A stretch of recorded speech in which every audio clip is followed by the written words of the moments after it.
حسب دستور تابان کو بھی کھینچ کر ایک طرف کھڑا کر دیا گیا۔ کاتب نے ایک اور قیدی کا نام پکارا۔ یہ سلسلہ تھوڑی دیر تک جاری رہا۔ سب قیدیوں کے مقدمے پیش ہو چکے تو انہیں مشترکہ طور پر سزائے موت سنا دی گئی۔ بیشتر قیدی رونے اور گڑ گڑانے لگے۔ ان میں سے 2 نازک مزاج بے ہوش ہو کر گر گئے۔ بے رحم سپاہیوں نے 3 قیدیوں کو کھینچ کر علیحدہ کیا اور انہیں نیزوں سے دھکیلتے ہوئے پھانسی گھاٹ کی طرف لے چلے۔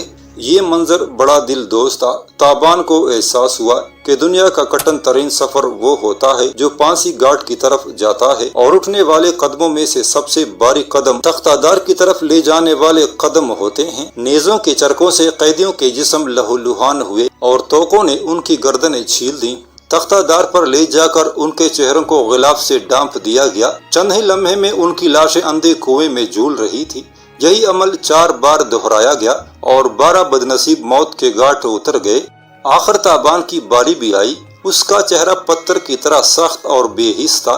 جب ایک مقدونی سپاہی نے اسے نیزے کی انی سے پھانسی گھاٹ کی طرف دھکیلا تو سکندر کی آواز گونجی، نہیں، یہ سزا نہیں پائے گا۔ جہاں تک یہ آواز پہنچی وہاں تک حیرت کا شدید حملہ ہوا۔ سکندر کے پاس بیٹھے ہوئے ایک مصائب نے اس خیال سے کہ شاید سپہ سالار کو کوئی غلط فہمی ہو رہی ہے، اٹھ کر نہایت ادب سے کہا، اے زیوس دیوتا کے فرزند، یہ وہ قیدی ہے جس نے ہمیں 3 قیمتی بازوں سے محروم کیا ہے۔ سکندر نے برجستہ کہا، قیمتی بازو وہ نہیں تھے جو کٹ گئے، قیمتی بازو یہ ہے جس نے انہیں کاٹا ہے۔ اگر اس نے ہمارے ایک سردار کو ہلاک کیا ہوتا تو ہم یقیناً اسے موت کے گھاٹ اتارتے، لیکن اس نے 3 سرداروں کو ہلاک کیا ہے، لہٰذا یہ سزا کے بجائے انعام کا حقدار ہے۔ کسی کو بولنے کی جرت نہیں ہوئی۔ تابان اپنی جگہ گنگ کھڑا تھا۔ اسے اپنے کانوں پر یقین نہیں آ رہا تھا۔ یہ بات اس کے لیے نہایت حیران کن تھی کہ اس شب اس نے جن 4 افراد کو موت کے گھاٹ اتارا تھا ان میں سے 3 مقدونی فوج کے چوٹی کے سردار تھے۔ وہ خود اپنے کارنامے پر حیرت زدہ ہو رہا تھا، سوچ رہا تھا کہ کیا وہ واقعی ایسی صلاحیتوں کا مالک ہے۔ ایکا-ایکی اسے خود پر فخر محسوس ہونے لگا۔ اس نے نگاہ اٹھا کر سکندر کی طرف دیکھا، وہ اس کی طرف دیکھ رہا تھا۔ تابان کے فولادی جسم میں پریری سی دوڑ گئی۔ سکندر نے کہا، اس شخص کو چھاؤنی کے قید خانے میں رکھا جائے، ہم اس کے متعلق بعد میں فیصلہ کریں گے۔ چھاؤنی کے بندی خانے میں تابان کے شب و روز بڑے تکلیف دہ تھے۔ یہ تکلیف جسمانی اور ذہنی دونوں طرح کی تھی۔ جسمانی تکلیف یہ تھی کہ اس کے سینے کا زخم ابھی پوری طرح ٹھیک نہیں ہوا تھا۔ رات پچھلے پہر جب سرد ہوائیں چلتی تو دائیں پہلو سے ٹیسیں اٹھنے لگتی۔ وہ خود کو اونی کپڑوں میں لپیٹ کر گم سم پڑا رہتا۔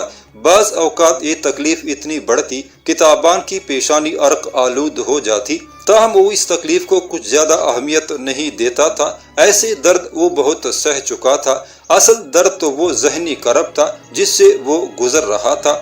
یہ 2 آنکھوں کا کرب تھا۔ وہ آنکھیں جنہوں نے دشمن کے نرغے میں گر کر مدد طلب نظروں سے اس کی طرف دیکھا تھا۔ وہ منظر تابان کے تصور سے چپک کر رہ گیا تھا۔ ہر گھڑی شہزادی کی آنکھیں اس کے تعاقب میں رہتی تھی۔ وہ سوچتا، اس معصوم صورت فرشتہ سیرت لڑکی کے ساتھ مقدونی سپاہیوں نے نہ جانے کیا سلوک کیا ہوگا۔ اگر اس کے ساتھ کوئی ظلم ہوا تو یہ کتنا بڑا ظلم ہوگا۔ تابان کو محسوس ہوتا جیسے شہزادی کی حفاظت میں ناکام رہ کر اب اسے جینے کا کوئی حق نہیں رہا، اسے اب مر جانا چاہیے۔ کبھی کبھی وہ سخت جذباتی ہو جاتا، آہنی سلاخوں پر مکھے برساتا اور پہرہ داروں پر چیختا چلاتا۔ ان سے شہزادی کے بارے میں پوچھتا کہ وہ کہاں ہے۔ پہرہ دار اسے کیا بتا سکتے تھے؟ وہ جواباً اسے گالیاں دیتے یا مضحکہ خیز نظروں سے اسے گھورتے رہتے۔ اس آہنی سلاخوں والی کوٹری میں چند دن گزارنے کے بعد تابان کی وہ رگ پڑکنے لگی جو اسے ہمیشہ قفس توڑنے پر اکساتی تھی اور آزاد فضاؤں کے خواب دکھاتی تھی۔ یہ کوٹڑی اس کے لیے ایک مختصر پنجرہ تھی جس میں وہ طویل اڑانے بھرنے والے عقاب کی طرح پڑپڑا رہا تھا۔ اس کی تیز چمکیلی نگاہیں ہر گھڑی کوٹری کے در و دیوار کا جائزہ لینے لگی۔ وہ یہاں سے نکلنے کی تدبیریں سوچنے لگا۔ یہ سب کچھ غیر ارادی طور پر ہو رہا تھا کیونکہ فرار کی منصوبہ بندی تابان کی فطرت کا حصہ بن چکی تھی۔ وہ چاہتا بھی تو خود کو اس عمل سے باز نہیں رکھ سکتا تھا۔ وہ کئی دن تک کوٹری کی آہنی سلاخوں، دیواروں اور روزنوں کا بغور جائزہ لیتا رہا مگر کوئی کمزوری نظر نہیں آئی۔ کوٹری کا قفل دروازے سے باہر تھا، وہاں تک تابان کا ہاتھ پہنچنا مشکل تھا۔ اگر ہاتھ پہنچ بھی جاتا تو اس کے پاس کوئی ایسی چیز نہیں تھی جس سے قفل پر تبع آزمائی کی جاتی۔ بہرحال ہار ماننا اس کی سرشت میں نہیں تھا۔ ایک شام کھانا کھاتے ہی اس نے زور زور سے چلانا شروع کر دیا۔ حسب توقع چند لمحے بعد پہراداروں کے بھاگتے قدموں کی صدا آئی۔ تابان فرش پر گر کر لوٹ پوٹ ہونے لگا۔ اس کے دونوں ہاتھ اپنے پیٹ پر تھے اور وہ ماہی بے آب کی طرح تڑپ رہا تھا۔ کیا بات ہے، کیوں چیخ رہے ہو؟ ایک پہرادار نے گرج کر پوچھا۔ تابان نے اندر سے اپنے منہ کا گوشت کچل کر خون نکال لیا۔ چند ہی لمحے بعد یہ خون اس کی ایک باچھ سے بہنے لگا۔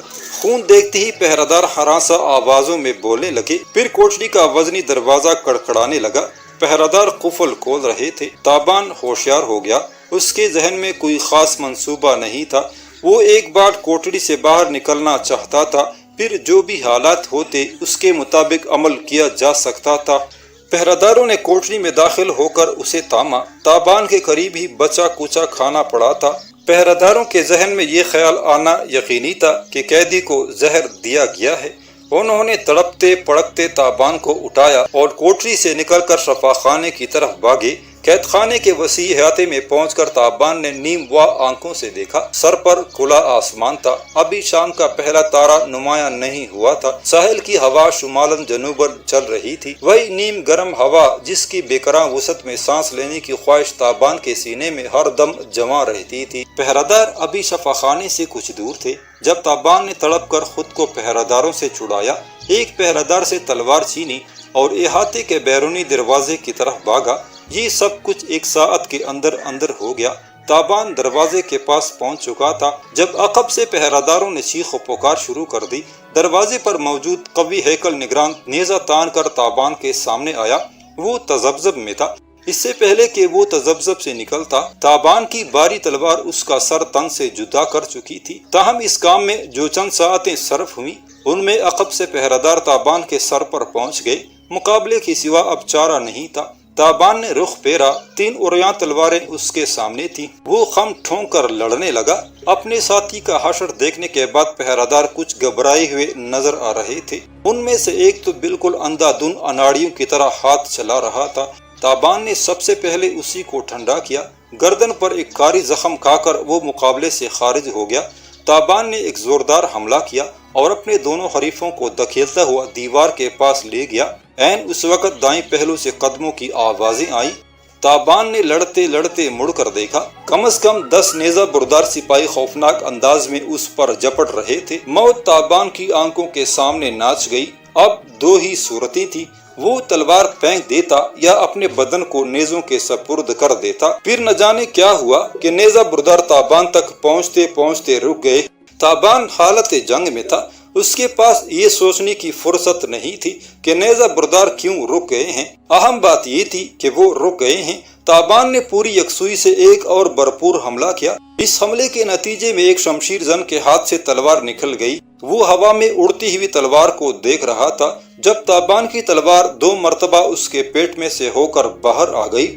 آخری شمشیر زن نے جب خود کو موت کے منہ میں پایا تو دلیر ہو کر تابڑ توڑ حملے شروع کر دیے۔